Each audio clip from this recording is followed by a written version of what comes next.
Good morning everyone. My name is Niranjan Anish. I study in 9C in Global Public School. Today I am going to be talking about the 3D printer. The 3D printer, unlike normal printers, can move in the Z axis instead of the normal X and Y axis. So therefore it can print images that we can touch and hold. The material used for printing is known as filament. The most common filament that we use is known as PLA, which is also polylactic acid. The melting point of PLA is 210 degrees Celsius.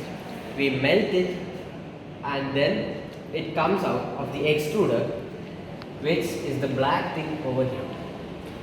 The material comes out of the extruder and lands on the blue surface, which is also known as the metallic bed.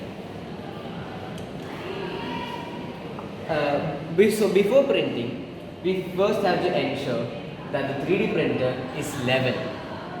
So we do a process called leveling, where we touch the tip of the extruder, which is known as the nozzle, with the metallic bed using a A4 size paper.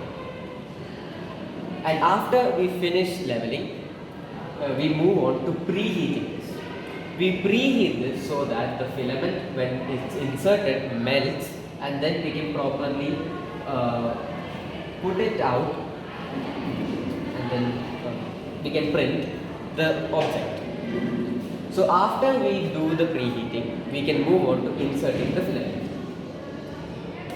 To insert the filament, we take the filament roll out of the bag, and then we take it in. There is a switch over here, and through that there is a switch and a hole.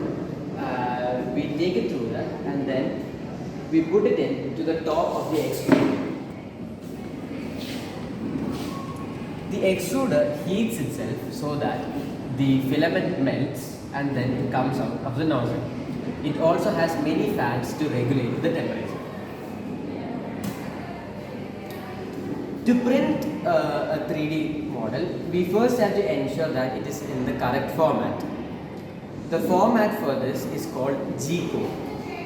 So while the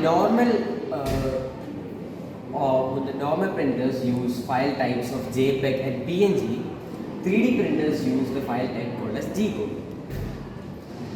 So after we have the file in G-code, we will select it from the screen over here, and then we will print it out. The 3D printer uses a process known as additive layer, wherein it prints a layer first, and then it fills in the layer, and then it moves to printing the other layers.